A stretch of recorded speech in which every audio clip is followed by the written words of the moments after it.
Good morning students. लक्ष्य में आप सभी का स्वागत है। मैं एस के भारती आज एकदम बहुत ही इंपॉर्टेंट टॉपिक पे वीडियो लेके आया हूँ। ये वीडियो हर स्टूडेंट, हर पॉलिटेक्निक का स्टूडेंट ये जानना चाहता है कि आखिरकार मैं जो पॉलिटेक्निक कर रहा हूँ उसके बाद क्या, मैं पॉलिटेक्निक अगर कंप्लीट करूंगा तो उसके बाद मुझे क्या मिलेगा। और ये इस असमंजस में बच्चा फर्स्ट सेमेस्टर से फाइनल सेमेस्टर तक चला जाता है, उसके पास एग्जैक्ट जानकारी नहीं होती है। थोड़ी सी जानकारी यहाँ से मिली, थोड़ी सी वहाँ से मिली, और वो पूरी तरीके से समझ नहीं पाता है कि हमें करना क्या है, क्योंकि उसको एक साथ सारे इंफॉर्मेशन मालूम नहीं होते हैं, या कुछ मालूम है तो दूसरा छूट गया, दूसरा छूट गया तो पहला पता है। ऐसे में उसको कुछ भी डिसीजन लेना असंभव हो जाता है। और इसीलिए मैं आज की वीडियोस में एक बहुत ही इंपॉर्टेंट टॉपिक लेके आया हूँ, कैरियर अपॉर्चुनिटी आफ्टर डिप्लोमा। मतलब अगर आप डिप्लोमा इन इंजीनियरिंग की कोर्स कर रहे हैं और उसके बाद आप किस कैरियर में कैसे कैसे किधर जाएंगे, किस वे में जाना चाहते हैं, वो यहाँ पर मैं आपको आज गाइडलाइन देने वाला हूँ। चलते हैं। सबसे पहले मैं इसको दो भाग में बांटा हूँ। सबसे पहला कि अगर आप डिप्लोमा इन इंजीनियरिंग कर लेते हैं तो पहला ऑप्शन बचता है जॉब के लिए। अगर आप डिप्लोमा इन इंजीनियरिंग कंप्लीट कर लेते हैं, 3 साल की कोर्स, चाहे वो कंप्यूटर साइंस हो, चाहे इलेक्ट्रिकल, मैकेनिकल या सिविल, किसी भी ब्रांच से अगर आप कर रहे हैं तो जॉब के लिए जा सकते हैं। दूसरा, हायर स्टडीज के लिए भी जा सकते हैं। हायर स्टडीज का मतलब आगे की पढ़ाई जारी रखना चाहते हैं, तो दोनों कैटेगरी को अलग अलग पढ़ेंगे हम लोग। सबसे पहले मैं जॉब सेक्शन पे जाता हूँ। एग्जैक्टली हम लोग वो middle class family, middle level class family से बिलोंग्स करते हैं, जितने भी पॉलिटेक्निक करते हैं। और हम लोगों का पहला एम होता है जॉब। हम लोग जॉब को सिक्योर करते हैं। मोस्टली जितने भी स्टूडेंट होते हैं वो जॉब के लिए जाते हैं। तो पहले हम जॉब को समझने जा रहे हैं कि जॉब अगर हमको करना है डिप्लोमा के बाद तो जॉब को कैसे करना होगा, किस तरह के जॉब हमें मिलेंगे। तो मैंने जॉब को दो कैटेगरी में बांटा है, एक है गवर्नमेंट जॉब और एक है प्राइवेट जॉब। यस, एक गवर्नमेंट जॉब मतलब सरकारी नौकरी, और एक है प्राइवेट नौकरी। क्या दोनों नौकरियां हमारे लिए है? हाँ, दोनों नौकरियां आप ही के लिए है। गवर्नमेंट जॉब को बहुत डिटेल समझने की कोशिश करते हैं। मैं आपके सामने गवर्नमेंट जॉब को आपके सामने ले जा रहा हूँ। गवर्नमेंट जॉब में ढेर सारे मैंने लिस्ट बनाए हैं, सारे लिस्ट को आप एक एक करके समझ सकते हैं। धीरे धीरे मैं लेके आ रहा हूँ। सबसे पहला SSC जेई, ठीक है, staff selection commission junior engineer के लिए ये एग्जाम होता है। लेकिन ये खासकर तीन ही ब्रांच के लिए होता है, इलेक्ट्रिकल, मैकेनिकल और सिविल। दूसरे ब्रांच के बच्चे इसको नहीं दे सकते हैं। खासकर तो ये सबसे बड़ा मतलब एग्जाम बोला जाता है इन तीनों ब्रांचों के लिए, सबसे टॉप लेवल का जॉब है, जो कि इलेक्ट्रिकल, मैकेनिकल और सिविल बहुत बेहतरीन तरीके से इसकी प्रिपरेशन करते हैं। और ये निकल गया तो अपनी डिप्लोमा की जर्नी को सफल मानते हैं। तो एसएससी जेई में अपना जॉब सिक्योर कर सकते हैं। इसमें भारत सरकार के बहुत सारे डिपार्टमेंट में, अलग अलग डिपार्टमेंट में आपको जॉब मिलता है। उनके पोजीशन अपने रैंक के अनुसार से पोजीशन दिया जाता है। ये आपका हो गया पहला जॉब। दूसरा, आरआरबी जेई, ये भी बहुत बड़ा जॉब माना जाता है, क्योंकि रेलवे अपने जूनियर इंजीनियर की रिक्रूटमेंट करती है। जूनियर इंजीनियर यानी कि जिसे आप लोग ओवरसियर बोलते हैं, सुपरवाइजर बोलते हैं बहुत सारी भाषा में। तो रेलवे जेई करके एक पोस्ट आता है, रेलवे जेई आप यहाँ पर देख रहे होंगे। ये भी बहुत मतलब कि बड़ी वैकेंसीज के रूप में आती है, क्योंकि रेलवे भारत में बहुत बड़ा इसका इंटायर एम्पायर है, बहुत बड़े क्षेत्रों में फैला हुआ है, तो बहुत ज्यादा वैकेंसी आती है। और ये भी सभी ब्रांचों के लिए होता है। क्या मैं इसमें पर्टिकुलर कोई ब्रांच है तो नहीं, electrical, electronics, civil, mechanical, computer science and other branch के भी लोगों को इसमें जगह मिलती है। डिफरेंट डिफरेंट सेक्शंस के वर्क होते हैं और इसमें उसकी जगह मिलती है। यानी सभी ब्रांच के बच्चों के लिए आरआरबी जेई आता है। फिर आता है एएलपी, असिस्टेंट लोको पायलट, जो आप ट्रेन ड्राइवर के रूप में इसको आप लोग समझते हैं कि ट्रेन परिचालक, जो ट्रेन को चलाने की बात होती है, चाहे वो मालगाड़ी ट्रेन हो या फिर एक्सप्रेस ट्रेन हो या सुपर फास्ट ट्रेन हो या फिर राजधानी या फिर शताब्दी, बहुत सारी ट्रेनें आ गई हैं आजकल तो। ठीक है, तो असिस्टेंट लोको पायलट एग्जाम देना पड़ता है। तो ये भी एग्जाम बहुत ही मतलब बड़ी वैकेंसीज के साथ आती है, जहां पर आप अपना जगह सिक्योर कर सकते हैं।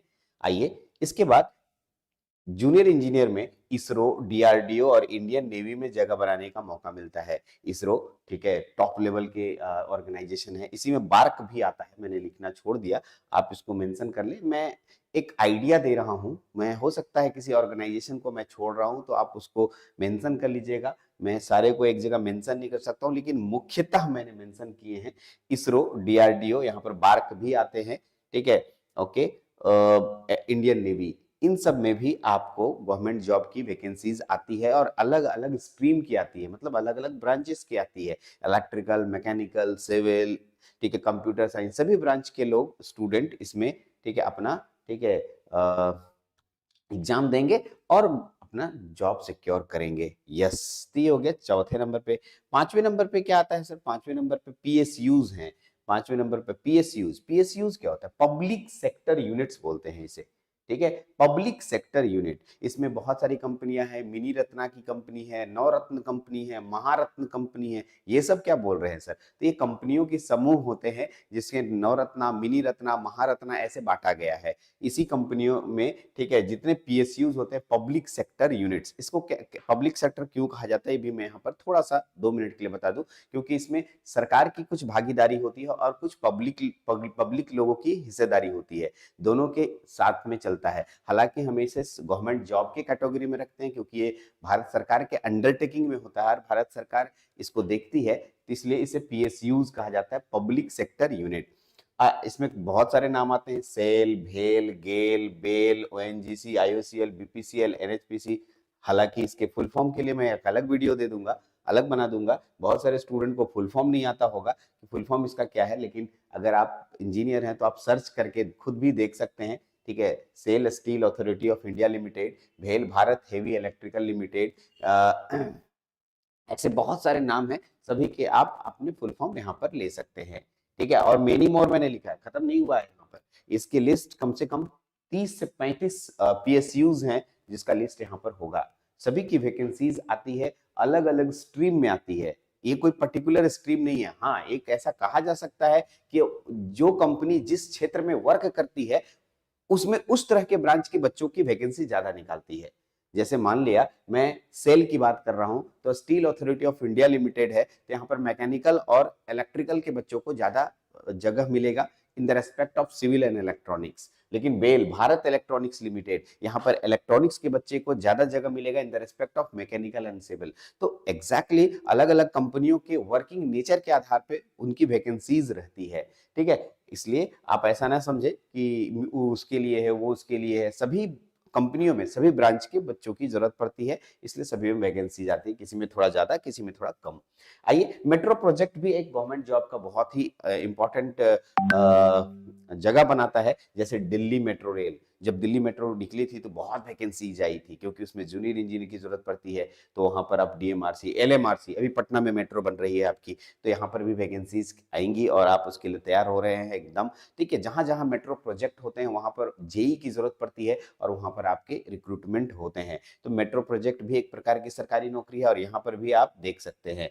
स्टेट लेवल की जेई, स्टेट लेवल की जेई को भी आप मान सकते हैं, ठीक है। स्टेट लेवल की जेई जो आपके सामने दिख रही है, ये भी आपका बहुत इंपॉर्टेंट जॉब माना जाता है। जैसे बिहार में बीटीएससी है, बिहार टेक्निकल सर्विस कमीशन बोलते हैं इसे, बीपीएससी नहीं, बीपीएससी अलग है, बिहार पब्लिक सर्विस कमीशन है। टेक्निकल सर्विस कमीशन मतलब तकनीकी सेवा आयोग हम लोग अलग बना के रखे हैं, जिसमें टेक्निकल पोस्ट के लिए जॉब निकालते हैं और इनका रिक्रूटमेंट बीटीएससी करती है। तो इसमें आपका जॉब का यहाँ से होता है। यूपी में भी होता है, क्योंकि हमारे जस्ट सटे में यूपी है, तो हम बहुत सारे बिहार के बच्चे यूपी के लिए भी जाते हैं। UP power corporation limited, UPPCL बोलते हैं इसको हम लोग, और यूपी जल निगम से भी वैकेंसी जाती है। बिहार में और भी क्षेत्र है उसमें वैकेंसी आती है, बट मैंने मेन चीजों को लिखा, आपको समझाने की कोशिश की कि जितने भी हम लोग जो डिप्लोमा करने के बाद गवर्नमेंट जॉब ढूंढते हैं, इन सब सेक्टरों में ढूंढते हैं जो कि गवर्नमेंट जॉब हम लोग अपना सिक्योर करते हैं। तो किसी भी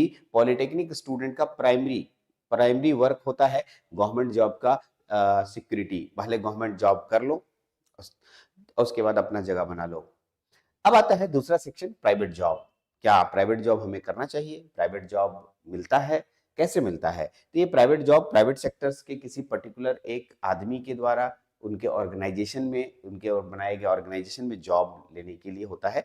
आप जैसे TCS, Tata consultancy centre, Lawson and turbo, ठीक है, Ashok Leyland, Tata Motors, Jindal steel, Tata steel, JP cement, Airtel, Reliance, मैंने ऐसे और भी नाम लिख सकते हैं। मैंने प्राइवेट सेक्टर की ढेर सारी कंपनियां हैं, आप नाम सुने होंगे, जैसे रिलायंस, ठीक है, रिलायंस धीरू भाई अंबानी की थी कंपनी, ठीक है, अभी उनके दोनों बेटे चला रहे हैं। उसी तरह से जिंदल, ठीक है, जिंदल टाटा, जमशेदजी टाटा का है, अशोक लीलैंड, ऐसे बहुत सारे पर्टिकुलर किसी आदमी की कंपनी है और उसमें अपना जॉब सिक्योर करते हैं। इनकी जॉब, ठीक है, थ्रू इंटरनेट, ठीक है, या फिर बहुत सारे साइट्स हैं, ठीक है, फ्रेशर्सवर्ल्ड.com, नौकरी.com, नौकरी जॉब.com, बहुत सारे ऐसे हैं, उसमें आप इसमें उसकी वैकेंसीज देख सकते हैं और वहां पर इनका जगह ले सकते हैं। हाँ, इसमें भी बहुत सारी अपॉर्चुनिटीज है, अगर अच्छा काम करेंगे तो इसमें भी पैसा बहुत ज्यादा है, लेकिन यहाँ पर सिक्योरिटी होती है कि आपको जॉब मिल गया तो चलो पर मंथ सैलरी तो मिलेगी यहाँ पर, ठीक है, थोड़ा सा ग्रोथ रहता है, लेकिन जॉब जाने की भी प्रॉब्लम होती है कि चलो भाई कहीं कंपनी डूब गई तो हमें बाहर निकाल दिया जाएगा। तो एग्जैक्टली ये मैं आपको बता दिया, गवर्नमेंट जॉब और प्राइवेट जॉब हम लोग डिप्लोमा के बाद हम लोग जॉब जब जाते हैं तो गवर्नमेंट जॉब और प्राइवेट जॉब, इसी दोनों के लिए हम लोग ध्यान देते हैं। लेकिन कुछ ऐसे हमारे दिमाग में भी चलता है कि नहीं, मैं कुछ और पढ़ लूं और आगे मैं कुछ पढ़ना चाहता हूं, अभी जॉब नहीं चाहिए मुझे, ठीक है, इन दैट केस आप हायर स्टडीज के क्षेत्र में जा सकते हैं और हायर स्टडीज में बीटेक कर सकते हैं। यानी जो डिप्लोमा 3 साल की कोर्सेस होती है, यहाँ से बच्चे लैटरल एंट्री के थ्रू, क्या बोला मैंने, लैटरल, LE बोलते हैं इसे, लैटरल एंट्री, जो फाइनल सेमेस्टर के बच्चे होते हैं वो लैटरल एंट्री के लिए एलिजिबल होते हैं और वो डिफरेंट स्टेट्स के लैटरल एंट्री के द्वारा स्टेट में जितने इंजीनियरिंग कॉलेज है उसमें सेकेंड ईयर में, डायरेक्ट सेकेंड ईयर में, फर्स्ट ईयर में बीटेक के डायरेक्ट सेकेंड ईयर में उनकी एंट्री होती है और ठीक है, 4 साल के कोर्स को 3 साल में कंप्लीट करते हैं, क्योंकि 1 साल तो डिप्लोमा के कारण आपका बढ़ खत्म हो गया, 3 साल में आपको, ठीक है, बीटेक की डिग्री मिलती है। यहाँ पर आप बीटेक भी कर सकते हैं, बीटेक के बाद एमटेक का रास्ता खुलता है, उसके बाद और भी हायर स्टडीज है। क्या मैं बीटेक के बाद जॉब कर सकता हूँ? यस, कर सकते हैं। बीटेक करने के दौरान जॉब फिलअप कर सकता हूँ, एकदम कर सकते हैं, बहुत सारे, ठीक है, इस तरह के काम आप कर सकते हैं।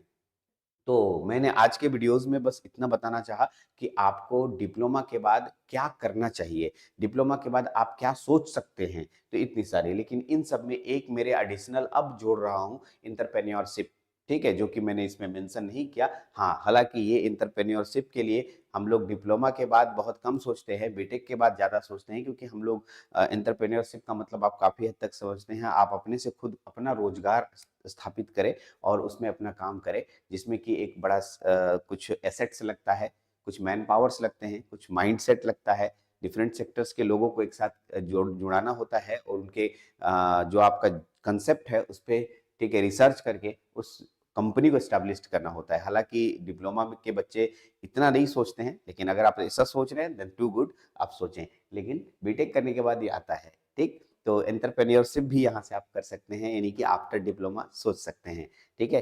आपको और कहीं कोई परेशानी होती है तो अपने कमेंट बॉक्स में जरूर जाएं और कमेंट बॉक्स में लिखें कि और आपको क्या जानना है। हालांकि मैं अपने तरीके से पूरी बात यहाँ रखा हूँ, फिर भी कमेंट में जरूर कमेंट देंगे कि आपको वीडियो कैसा लगा। इस वीडियो में इतना ही। Thank you very much.